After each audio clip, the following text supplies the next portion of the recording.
Nafana dia nafana fotoana rehetra ary tsy ho diso anjara amin'izany ny faritry Toliara. Manomboka ny 7 fa 5 fa 9 volana Novambra amin'ny efatolatolan-kandro toerany stade Maître Kir Andaboly. Jesus is knocking at the door of your heart. He's saying, open the door. Open the door. I want to come in.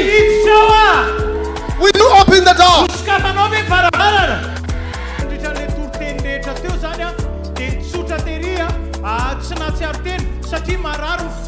Feeling weak, no strength in her body. But when the evangelist prayed, strength entered her.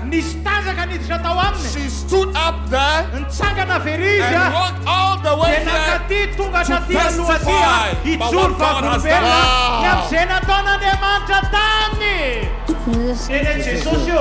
Hallelujah. Hallelujah.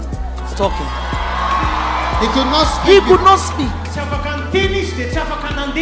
Wow. Wow. And he's walking. So two things are.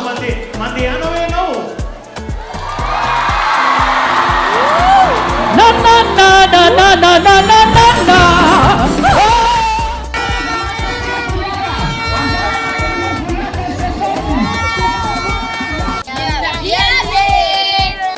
CROISADE, Jesosy Manasitrana ho an'ny faritra Atsimo.